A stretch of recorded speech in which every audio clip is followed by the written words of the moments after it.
Assalamualaikum warahmatullahi wabarakatuh. Halo guys, kembali lagi bersama kami pada kelompok 12 di mata kuliah Pendidikan Agama Islam.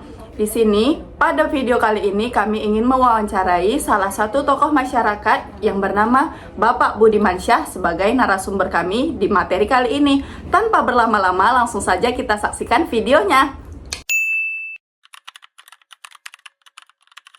Nama saya Azra Huliah Ramadhani, NPM 25010324. Di sini saya ingin menanya pendapat Bapak, bagaimana Islam disebut sebagai agama yang paling sempurna? Islam yang paling sempurna, kita merujuk kepada firman Allah Subhanahu wa taala dalam Al-Qur'an, yaitu surah Al-Maidah 3. Al-yawma akmaltu lakum dinakum wa atmamtu 'alaykum ni'mati wa raditu lakum al-Islam dinan. Hari ini telah aku sempurnakan kepada agama dan telah aku cukupkan nikmatku kepadamu, dan Islam adalah agama yang benar. Baik, perkenalkan, nama saya Kayla Albina, NPM 25010351. Di sini saya ingin bertanya, Pak, dari sisi keimanan nih, apa yang membuat Islam berbeda dari agama lain? Kalau mau kita melihat apa perbedaan dengan agama, itu dapat sedikit menjabarkan rukun iman itu ada 6 perkara. Yang pertama sekali iman kepada Allah. Yang kedua, iman itu adalah keyakinan dan kepercayaan. Yang pertama iman kepada Allah. Yang kedua iman kepada adanya malaikat-malaikat Allah. Yang ketiga adanya kitab-kitab Allah. Yang keempat adanya rasul-rasul Allah. Yang kelima adanya hari kiamat yang harus kita yakini, nanti akan ada hari kiamat. Yang keenam, baik dan buruk datang dari Allah Subhanahu wa taala.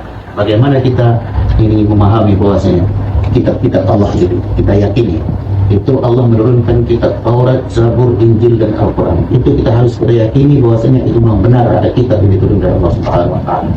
Bahkan Al-Quran lah kitab yang terakhir diturunkan Allah kepada Nabi Muhammad SAW. Jadi dengan mengacu rukun iman yang 6 ini, artinya iman itu adalah keyakinan, satu kepercayaan.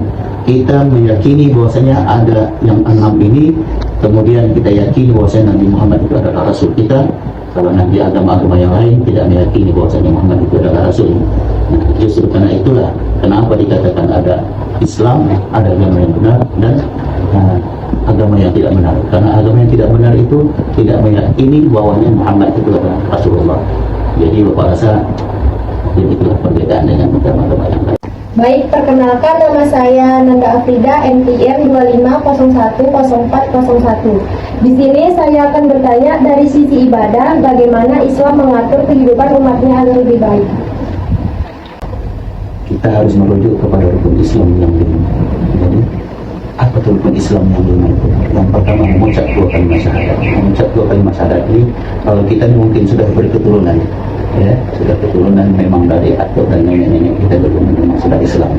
Jadi bagi orang yang non-Islam masuk kepada Islam mengucap 2 kalimat syahadat. Itu yang pertama. Yang kedua, mendirikan salat. Yang ketiga, membayar zakat. Yang keempat, berpuasa pada bulan Ramadan. Yang kelima, melaksanakan ibadah haji ke Baitullah bagi orang yang mampu. Nah, di sini apa perbedaan dengan agama-agama yang lain? Kita di situ dituntut untuk salat.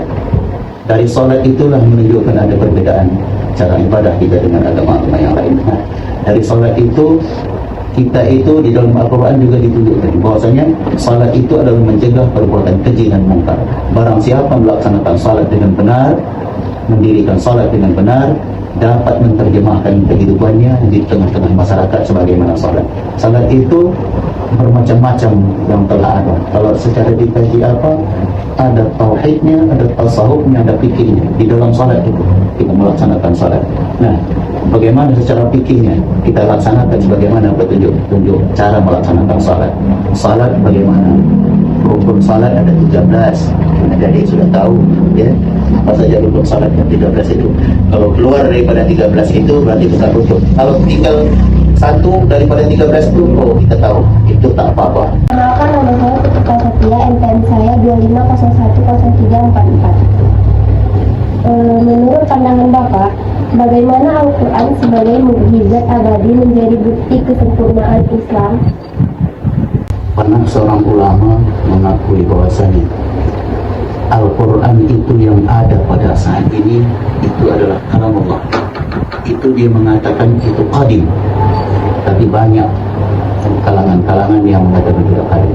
Artinya begitulah mukjizat yang paling tinggi dan besar daripada Al-Quran itu. Dia mengatakan qadim. Makanya kalau kita membaca Al-Quran, sebelum dibuka sudah ada tertulis di luarnya, la yamassuhu illa al-mutahharun. Tidaklah boleh menyentuh Al-Quran melainkan orang yang suci. Begitulah kesucian Al-Quran. Jadi mukjizat. Jadi yang ada terkandung di dalam Al-Quran itu, kita membaca Al-Quran itu berkata-kata dengan Allah Subhanahu wa Ta'ala, kalam Allah Subhanahu wa Ta'ala.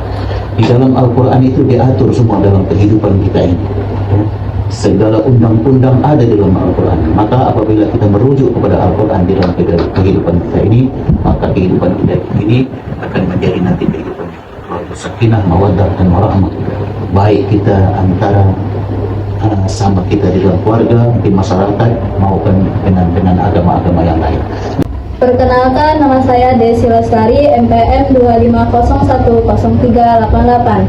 Pak, saya mau bertanya, Al-Quran adalah kitab suci dalam Islam. Bisakah Bapak menjelaskan pentingnya Al-Quran dalam kehidupan seorang muslim? Jadi kita harus membaca Al-Quran dengan benar. Itu di dalam Al-Quran ada hukum-hukum bacaan. Itu ada nama wajib, jaiz dan lain-lain hukum. Jadi Bapak ingin menjabarkan sedikit saja. Yang pertama sekali, di dalam Al-Quran itu ada petunjuk. Itu huruf hijaiyah ada 28. 28 itu dibagi kepada 4 hukum cara membaca Al-Quran. Yang pertama, idgham bi gunnah. Kemudian yang kedua, idgham bila gunnah. Yang ketiga, itlaq. Yang keempat, izhar. Yang kelima, ikhfa. Itu terbagi kepada semua. Jadi apabila kita membaca Al-Quran dengan benar, bahwasa kita itu akan mendapat petunjuk. Jadi dalam kehidupan kita akan kita jabarkan Al-Quran itu adalah petunjuk dalam kehidupan kita. Jadi kalau kita membaca dengan benar dalam Al-Quran itu, kita akan mendapat petunjuk dan hidayah dari Allah Subhanahu wa Ta'ala. Kalau kita membacanya asal-asal saja, berarti kita tidak benar membaca Al-Quran. Apabila salah satu huruf saja, berarti kita sudah salah memaknai daripada yang dimaksud di Al-Quran itu sendiri. Perkenalkan, nama saya Putri, MPM 250103883. Saya ingin bertanya, Pak, dari sisi Allah atau perbuatan baik, apa yang diajarkan Islam kepada kita? Bagaimana firman Allah di dalam Al-Quran? A'udzubillahi minasyaitonir rajim. Bismillahirrahmanirrahim. Laqad kana lakum fi Rasulillahi uswatun hasanah. Sesungguhnya contoh suri tauladan itu ada bagi Nabi Muhammad Rasulullah sallallahu alaihi wasallam. Jadi kita tidak bisa ada contoh yang lain selain daripada yang diberikan petunjuk oleh Nabi kita Muhammad sallallahu alaihi wasallam. Sesuai juga sebagaimana hadisnya, innama bu'istu li utammima makarimal akhlaq. Sesungguhnya aku diutus ke permukaan bumi adalah untuk memperbaiki, merubah akhlak manusia yang pada zaman itu adalah zaman jahiliyah, ya, yang sangat jahat. Jadi datangnya Nabi kita Muhammad SAW merubah segala budi pekerti dan akhlak yang tidak baik untuk menjadi yang baik, sehingga Jazirah Arab setelah datangnya Rasulullah SAW, Islam jaya di tengah-tengah Arab sehingga berkembang di seluruh dunia. Jadi materi yang sudah kita wawancarai dan kita jelaskan, bisa dikatakan agama Islam adalah agama yang paling sempurna karena mencakup akhlak yang benar, ibadah yang teratur, dan akhlak yang mulia. Kesempurnaan ini menjadi pedoman bagi manusia untuk mencapai kebahagiaan di dunia dan di akhirat. Sekian kami dari kelompok 12. Wassalamualaikum warahmatullahi wabarakatuh.